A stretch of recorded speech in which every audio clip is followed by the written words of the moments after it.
আকাশবাণী খবর পড়ছি দেবাঞ্জলি মণ্ডল। প্রথমে বিশেষ খবর। কাতারের আপিল আদালত ৮ জন প্রাক্তন ভারতীয় নৌসেনা আধিকারিকের মৃত্যুদণ্ড রদ করেছে। তবে প্রাণদণ্ডের বদলে তাঁদের কত বছরের কারাদণ্ড দেওয়া হয়েছে তা স্পষ্ট করেনি বিদেশ মন্ত্রক। জিও ইন্টেলিজেন্স সংক্রান্ত তথ্য সংগ্রহে ভারতীয় মহাকাশ গবেষণা সংস্থা ইসরো আগামী ৫ বছরে ৫০টি উপগ্রহ উৎক্ষেপণের পরিকল্পনা করছে। মহারাষ্ট্রে আইসিস জঙ্গি মডিউল মামলায় অভিযুক্ত ৬ জনের বিরুদ্ধে জাতীয় তদন্তকারী সংস্থা এনআইএ চার্জশিট দাখিল করেছে। গাজা ভূখণ্ডে হামাসের হাতে পণবন্দী আরও এক মার্কিন নাগরিকের মৃত্যু।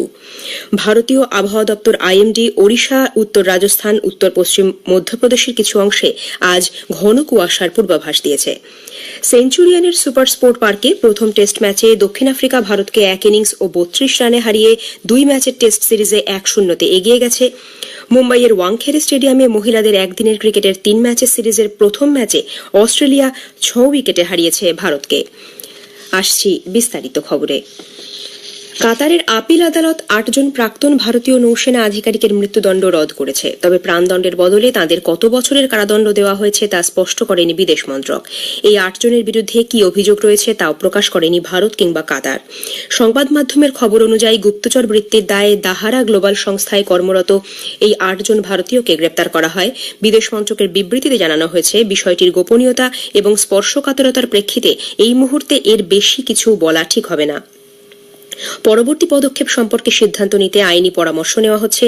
যোগাযোগ রাখা হচ্ছে দণ্ডপ্রাপ্ত ভারতীয় নাগরিকদের পরিবারের সঙ্গে। আপিল আদালতের রায়ের সময় উপস্থিত ছিলেন কাতারে নিযুক্ত ভারতীয় রাষ্ট্রদূত ও দূতাবাসের অন্যান্য আধিকারিকেরা।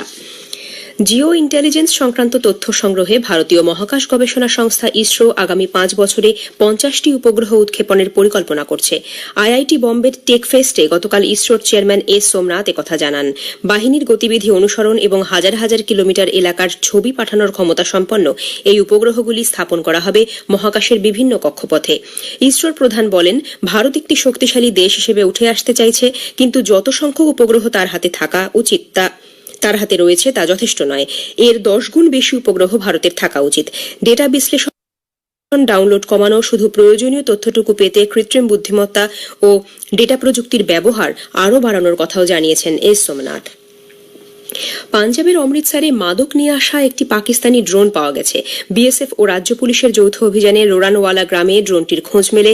বিএসএফ এর সোশ্যাল মিডিয়া পোস্টে জানানো হয়েছে, নির্দিষ্ট খবরের ভিত্তিতে যৌথ তল্লাশি অভিযান চালানো হয়। সীমান্তের ওপার থেকে মাদক পাচারের জন্য চীনে তৈরি ড্রোনটিকে ব্যবহার করা হচ্ছিল বলে জানা গেছে। প্রধানমন্ত্রী নরেন্দ্র মোদী গতকাল নতুন দিল্লিতে মুখ্য সচিবদের জাতীয় সম্মেলনে সভাপতিত্ব করেন। নতুন দিল্লিতে এই সম্মেলন শুরু হয়েছে গত বুধবার। আজই সম্মেলনের শেষ দিন। এটি এ ধরনের তৃতীয় সম্মেলন। ২০২২-এর জুন মাসে প্রথম সম্মেলন হয়েছিল ধরমশালায়। চলতি বছর দিল্লিতে হয় দ্বিতীয় সম্মেলন। দেশে যুক্তরাষ্ট্রীয় ব্যবস্থায় সহযোগিতামূলক পরিবেশ বজায় রাখতে প্রধানমন্ত্রীর দৃষ্টিভঙ্গিকে মান্যতা দিয়ে কেন্দ্র ও রাজ্য সরকারের মধ্যে অংশীদারিত্ব এবং প্রশাসনিক কাজে যোগদান আরও বাড়ানোর লক্ষ্যে মুখ্য সচিবদের সম্মেলনের আয়োজন করা হয়ে থাকে। মধ্যপ্রদেশের গুনা জেলার মর্মান্তিক দুর্ঘটনার প্রেক্ষিতে কড়া পদক্ষেপ নিতে রাজ্য সরকার গুনার জেলা শাসক তরুণ রাঠি এবং এসপি বিজয় কুমার খাত্রিকে বদলি করেছে। বদলি করা হয়েছে পরিবহন দপ্তরের মুখ্য সচিবকেও। সময়মতো দমকল না পাঠানোয় গুনার জেলা পরিবহন অধিকর্তা এবং মুখ্য পৌর অধিকর্তাকে বরখাস্ত করা হয়েছে। এদিকে বাস দুর্ঘটনার নিরপেক্ষ তদন্তের জন্য ৪ সদস্যের একটি কমিটি গঠন করা হয়েছে। এই কমিটি দুর্ঘটনার কারণ অনুসন্ধান সহ বিভিন্ন বিষয়ে ৩ দিনের মধ্যে রিপোর্ট জমা দেবে। মধ্যপ্রদেশের গুনা জেলায় বুধবার রাতে ডাম্পারের সঙ্গে সংঘর্ষের পর একটি বাসে আগুন লেগে গেলে অন্তত ১৩ জন যাত্রীর মৃত্যু হয়। গুরুতর জখম আরও ১৬ জন গুনা জেলা হাসপাতালে চিকিৎসাধীন। মধ্যপ্রদেশের মুখ্যমন্ত্রী মোহন যাদব মৃতদের পরিবারের প্রতি গভীর শোক ব্যক্ত করেছেন। নিহতদের পরিবার পিছু ৪ লক্ষ টাকা এবং আহতদের প্রত্যেককে ৫০,০০০ টাকা করে আর্থিক সাহায্যের ঘোষণা করেন তিনি। মহারাষ্ট্রে আইসিসের জঙ্গি মডিউল মামলার অভিযুক্ত ৬ জনের বিরুদ্ধে এনআইএ চার্জশিট দাখিল করেছে। তদন্তে তাদের সঙ্গে আন্তর্জাতিক যোগাযোগের মাধ্যমে বৃহত্তর ষড়যন্ত্র, এমনকি ভারতে আইসিসের মতাদর্শের প্রচারে সক্রিয় নেটওয়ার্কের সঙ্গেও যুক্ত থাকার প্রমাণ মিলেছে। মুম্বাইয়ে এনআইএর বিশেষ আদালত গতকাল ৪০০ পাতার এই চার্জশিট পেশ করা হয়। অভিযুক্ত ৬ জনের বিরুদ্ধে বেআইনি কার্যকলাপ প্রতিরোধ আইন, ইউএপিএ এবং ভারতীয় দণ্ডবিধির বিভিন্ন ধারা প্রয়োগ করা হয়েছে। এনআইএ জানিয়েছে, গত জুলাইয়ে মহারাষ্ট্রের বিভিন্ন জায়গায় তল্লাশি চালিয়ে এদের গ্রেফতার করা হয়। উদ্ধার হয়েছে বেশ কিছু আপত্তিকর নথিপত্র। অনিশ দয়াল সিং সিআরপিএফ এর নতুন মহানির্দেশক নিযুক্ত হয়েছেন। 1988 ব্যাচের মণিপুর ক্যাডারের এই আইপিএস অফিসার আইটিবিপির নেতৃত্বে ছিলেন। রাহুল রাজগোত্রা হয়েছেন আইটিবিপির পরবর্তী মহানির্দেশক। 1989 এর আইপিএস অফিসার রাজগোত্রা এখন রয়েছেন আইবির স্পেশাল ডিরেক্টর পদে। মীনা সিংকে সিআইএসএফ এর প্রধান নিযুক্ত করা হয়েছে। নতুন ও পুনর্নবীকরণযোগ্য জ্বালানি মন্ত্রী আর কে সিং বলেছেন, বিদ্যুতের ক্রমবর্ধমান চাহিদা মেটাতে ভারতীয় শক্তি ক্ষেত্র প্রস্তুত রয়েছে। গত 9 বছরে দেশে 70% বিদ্যুতের চাহিদা বৃদ্ধি পেয়েছে।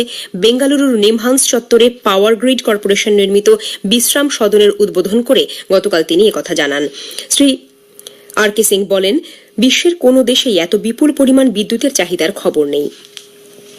প্রধানমন্ত্রী নরেন্দ্র মোদী এ মাসের 31 তারিখ আকাশবাণীতে মন কি বাত অনুষ্ঠানে তাঁর চিন্তাভাবনা দেশ বিদেশের মানুষের সঙ্গে ভাগ করে নেবেন। এটি হবে মাসিক এই বেতার অনুষ্ঠানের 108 এবং চলতি বছরের শেষ পর্ব। অনুষ্ঠানটি আকাশবাণী এবং দূরদর্শনের সবকটি চ্যানেল, এআইআর নিউজ ওয়েবসাইট এবং নিউজ অন এআইআর মোবাইল অ্যাপে সকাল 11টায় সম্প্রচারিত হবে। AIR news, DD news, PMO এবং তথ্য সম্প্রচার মন্ত্রকের ইউটিউব চ্যানেলগুলিতেও সরাসরি সম্প্রচার করা হবে মন কি বাত।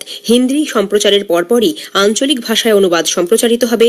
আঞ্চলিক ভাষায় তর্জমা পুনঃ সম্প্রচারিত হবে রাত 8টায়।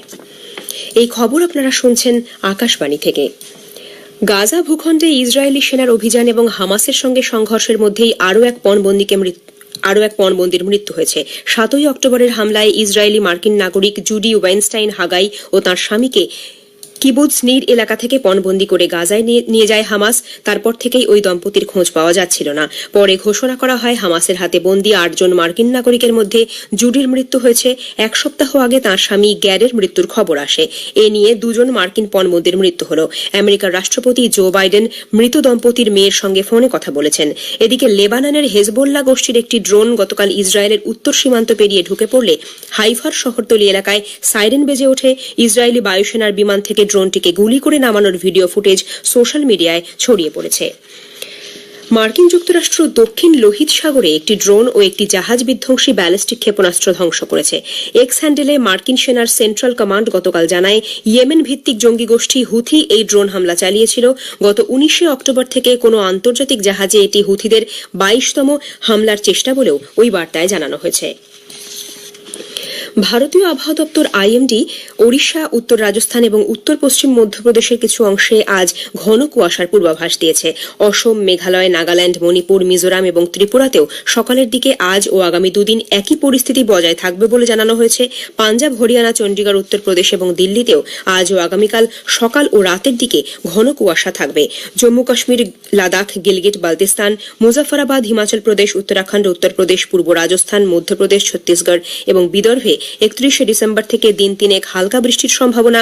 30 ডিসেম্বর থেকে উত্তর পশ্চিম ভারতে নতুন করে পশ্চিমী ঝঞ্ঝার প্রভাব পড়তে পারে বলে আইএমডির পূর্বাভাস। অন্যদিকে তামিলনাড়ু ও কেরলে 30 তারিখের পর থেকে দিন 4 হালকা থেকে মাঝারি বৃষ্টি হতে পারে। তামিল চলচ্চিত্র জগতের বিখ্যাত অভিনেতা তথা ডিএমডিকে প্রধান বিজয়কান্ত প্রয়াত। বয়স হয়েছিল 71 বছর। চেন্নাইয়ের একটি হাসপাতালে গতকাল তাঁর জীবনাবসান হয়। করোনা আক্রান্ত হওয়ার পর শ্বাসকষ্টের সমস্যার কারণে তাঁকে ভেন্টিলেশনে রাখা হয় বলে দলের তরফে জানানো হয়েছে। সেঞ্চুরিয়ানের সুপার স্পোর্ট পার্কে প্রথম টেস্ট ম্যাচে দক্ষিণ আফ্রিকা ভারতকে 1 ইনিংস ও 32 রানে হারিয়ে 2 ম্যাচের টেস্ট সিরিজে 1-0 এগিয়ে গেছে। 5 উইকেটে 256 রান নিয়ে গতকাল তৃতীয় দিনের খেলা শুরু করে দক্ষিণ আফ্রিকার প্রথম ইনিংস 408 রানে শেষ হয়ে যায়। ডিন এলগার 185 রান করেন। এরপর ভারত দ্বিতীয় ইনিংসে ব্যাট করতে নেমে ব্যাটিং বিপর্যয়ের শিকার হয়। ভারতের দ্বিতীয় ইনিংস 131 রানে শেষ হয়। ডিন এলগার ম্যাচের সেরা হয়েছেন। সিরিজের দ্বিতীয় টেস্ট আগামী 3 জানুয়ারি কেপটাউনে শুরু হবে। মুম্বাইয়ের ওয়াংখেড়ে স্টেডিয়ামে মহিলাদের একদিনের ক্রিকেটের 3 ম্যাচের সিরিজের প্রথম ম্যাচে অস্ট্রেলিয়া ভারতকে 6 উইকেটে হারিয়ে দিয়েছে। টসে জিতে ভারত গতকাল প্রথমে ব্যাট করে নির্ধারিত 50 ওভারে 8 উইকেটে 282 রান তোলে। জবাবে অস্ট্রেলিয়া 46 ওভার 3 বলে 4 উইকেট হারিয়েই প্রয়োজনীয় রান তুলে নেয়। সিরিজের দ্বিতীয় ম্যাচটি আগামীকাল একই মাঠে অনুষ্ঠিত হবে। শেষ করার আগে খবরের বিশেষ কিছু অংশ আরও একবার। কাতারের আপিল আদালত 8 জন প্রাক্তন ভারতীয় নৌসেনা আধিকারিকের মৃত্যুদণ্ড রদ করেছে। জিও ইন্টেলিজেন্স সংক্রান্ত তথ্য সংগ্রহে ভারতীয় মহাকাশ গবেষণা সংস্থা ইসরো আগামী 5 বছরে 50টি উপগ্রহ উৎক্ষেপণের পরিকল্পনা করছে। মহারাষ্ট্রে আইসিস জঙ্গি মডিউল মামলায় অভিযুক্ত 6 জনের বিরুদ্ধে জাতীয় তদন্তকারী সংস্থা এনআইএ চার্জশিট দাখিল করেছে। আকাশবাণী কলকাতা, স্থানীয় সংবাদ পড়ছি সংযুক্তা সিংহ। বিশেষ বিশেষ খবর। রাষ্ট্রীয় কৃষি বিকাশ যোজনা রূপায়ণে সাফল্যের জন্য কেন্দ্র পশ্চিমবঙ্গকে বিশেষ ইনসেনটিভ দিতে চলেছে। গাড়ির বকেয়া কর আদায়ে বড়সড় ছাড় দেবার ঘোষণা করেছে পরিবহন দপ্তর। করোনার নতুন সাবভ্যারিয়েন্ট JN.1 নিয়ে উদ্বেগের মধ্যেই কলকাতায় এক কোভিড আক্রান্তের মৃত্যু হয়েছে। রাজ্য পুলিশের ভারপ্রাপ্ত ডিজি হিসেবে দায়িত্ব নিয়েছেন রাজীব কুমার। আত্মম্ভরিতা এবং অন্তর্কলহের বিরুদ্ধে তৃণমূল কংগ্রেস প্রধান মমতা ব্যানার্জি দলের নেতা কর্মীদের কড়া বার্তা দিয়েছেন। প্রবীণদের দলের মধ্যে যথাযোগ্য সম্মান দিতেও বলেছেন তিনি। আসছি বিস্তারিত খবরে। রাষ্ট্রীয় কৃষি বিকাশ যোজনা রূপায়ণে সাফল্যের স্বীকৃতি স্বরূপ কেন্দ্র পশ্চিমবঙ্গকে বিশেষ ইনসেনটিভ দিতে চলেছে। এর আগে একাধিকবার কেন্দ্রীয় সরকারের কৃষি কর্মণ পুরস্কার পেয়েছে এই রাজ্য। তবে কৃষি পরিকাঠামোর উন্নয়নের ক্ষেত্রে এই প্রথম রাজ্যের জন্য কেন্দ্র ইনসেনটিভ হিসেবে বিশেষ অর্থ বরাদ্দ করতে চলেছে বলে প্রশাসনিক সূত্রে খবর। মাটির মান পরীক্ষা, কৃষিক্ষেত্রে আধুনিক প্রযুক্তি ও যন্ত্রাংশের ব্যবহার বৃদ্ধির নিরিখে এই টাকা দেওয়া হচ্ছে। রাষ্ট্রীয় কৃষি বিকাশ যোজনার 60% টাকা দেয় কেন্দ্র, বাকি 40% আসে রাজ্যের কোষাগার থেকে। চলতি অর্থবর্ষে কেন্দ্রের মোট 4টি কিস্তিতে 168 কোটি টাকা দেবার কথা রয়েছে। এছাড়াও এবার ইনসেনটিভ হিসেবে অতিরিক্ত 137 কোটি টাকা দেওয়া হবে বলে রাজ্য সরকারকে জানানো হয়েছে। সারা দেশের মধ্যে পশ্চিমবঙ্গ এবং তামিলনাড়ুই এই ইনসেনটিভ পেতে চলেছে বলে খবর। বাংলার শস্য বীমা যোজনার আওতায় চলতি রবি মরশুমের জন্য ফসলের বীমা করার সময়সীমা বাড়ানো হয়েছে। কৃষি দপ্তর এক বিজ্ঞপ্তিতে জানিয়েছে, আলু, গম, ভুট্টা, ছোলা, মসুর, সর্ষের চাষিরা আগামী 15ই জানুয়ারি পর্যন্ত প্রকল্পের নাম নথিভুক্ত করতে পারবেন। বোরো ধানের জন্য নাম নথিভুক্তিকরণের সময়সীমা বাড়িয়ে করা হয়েছে 31শে জানুয়ারি। আগে এই সময়সীমা ছিল 31শে ডিসেম্বর পর্যন্ত। একই সঙ্গে গ্রীষ্মকালীন ভুট্টা, মুগ, তিল, বাদাম ও আখ চাষিদেরও বাংলা শস্য বীমায় নাম নথিভুক্তিকরণের কাজ চলছে। 15ই মার্চ পর্যন্ত তা চলবে বলে কৃষি দপ্তরের তরফে জানানো হয়েছে। রাজ্য সরকার গ্রামীণ পর্যটনের বিকাশে স্থানীয় হস্তশিল্পীদের নিয়ে এক ছাতার তলায় হস্তশিল্প গ্রাম তৈরির সিদ্ধান্ত নিয়েছে। রাজ্য পর্যটন নিগমের অতিথি নিবাসগুলিতে শিল্পীদের জন্য জমি বাছাই করে এই গ্রাম তৈরির কাজ শুরু হয়েছে বলে পর্যটন দপ্তর সূত্রে খবর। প্রাথমিকভাবে পুরুলিয়া, বাঁকুড়া, মালদা, মুর্শিদাবাদ, কালিম্পং ও কোচবিহারে হস্তশিল্প গ্রাম তৈরির কথা ভাবা হয়েছে। এই প্রকল্পে 1 একর জমির মধ্যে ছোট ছোট ঘর তৈরি করে সেখানকার স্থানীয় হস্তশিল্পীদের কাজ করার সুযোগ দেওয়া হবে। পাশাপাশি উৎপাদিত সামগ্রী বিপণনেরও ব্যবস্থা থাকবে। গাড়ির বকেয়া কর আদায়ে বড়সড় ছাড় দিতে চলেছে রাজ্য পরিবহন দপ্তর। বকেয়া রোড ট্যাক্স, পারমিট ও সার্টিফিকেট অফ ফিটনেস পুনর্নবীকরণের ক্ষেত্রে জরিমানা মকুবের সিদ্ধান্ত নেওয়া হয়েছে বলে পরিবহন মন্ত্রী স্নেহাশিস চক্রবর্তী জানিয়েছেন। আগামী 1 জানুয়ারি থেকে চালু হবে এই ওয়েভার স্কিম। কর যারা দিতে পারেননি তাদের এই সুযোগটা দেয়া হচ্ছে। নোটিফিকেশন জারি আমাদের হয়ে যাচ্ছে।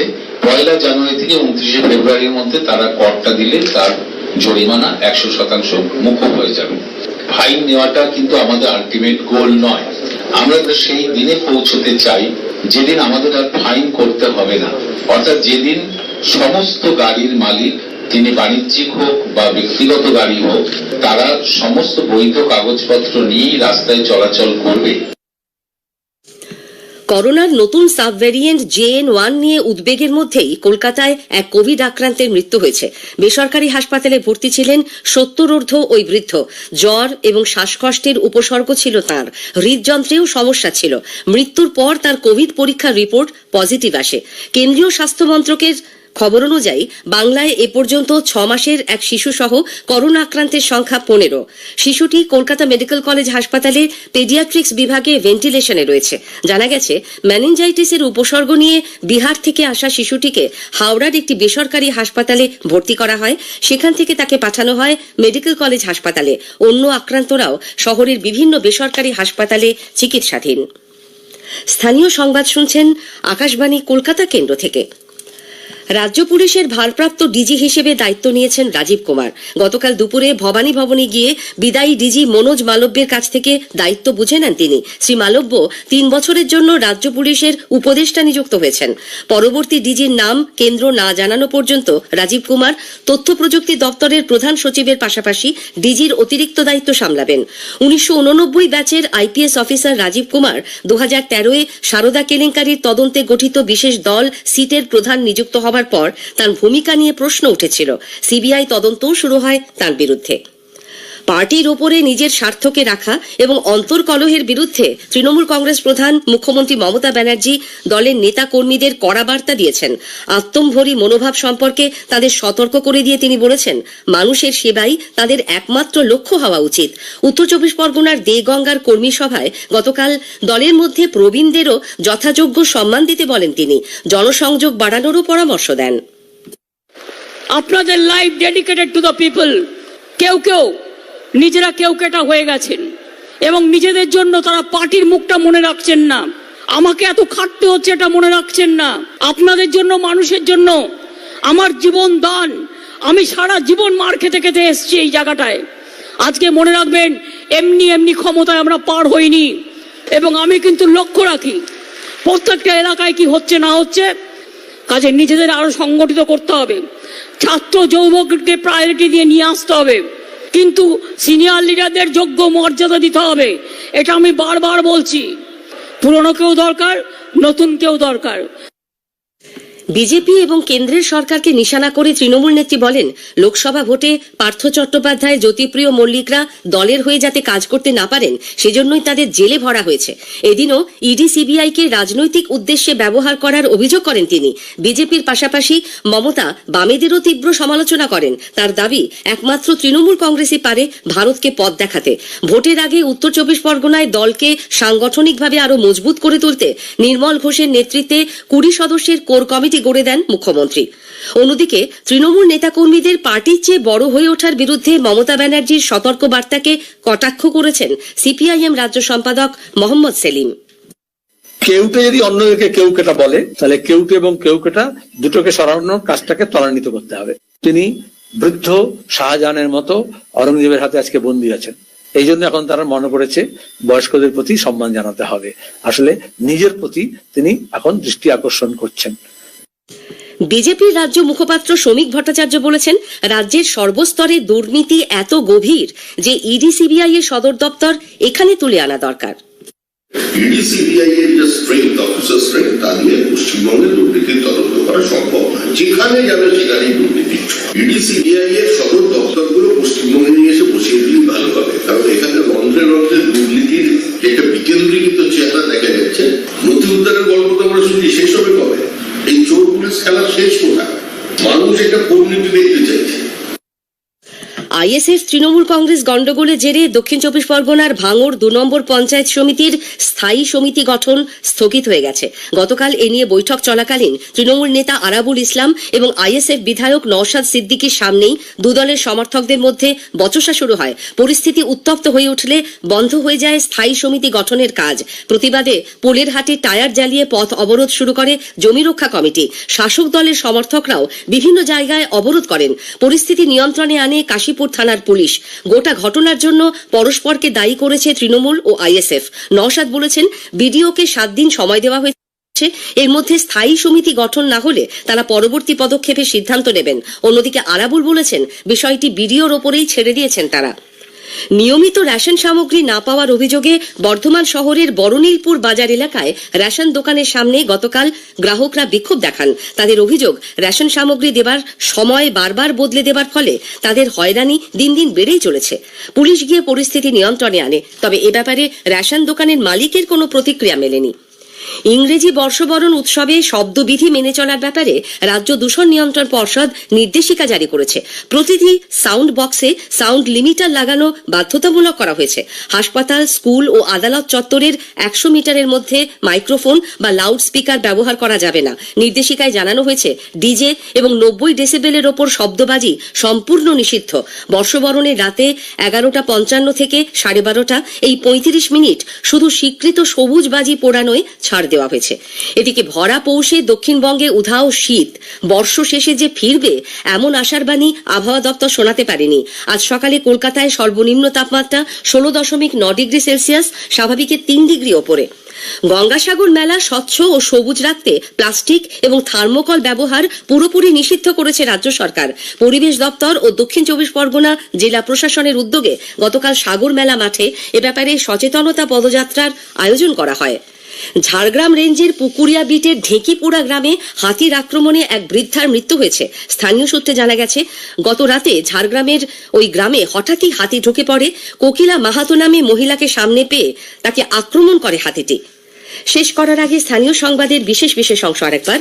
রাষ্ট্রীয় কৃষি বিকাশ যোজনা রূপায়ণের সাফল্যের জন্য কেন্দ্র পশ্চিমবঙ্গকে বিশেষ ইনসেনটিভ দিতে চলেছে। গাড়ির বকেয়া কর আদায়ে বড়সড় ছাড় দেবার ঘোষণা করেছে পরিবহন দপ্তর। স্থানীয় সংবাদ শেষ হলো।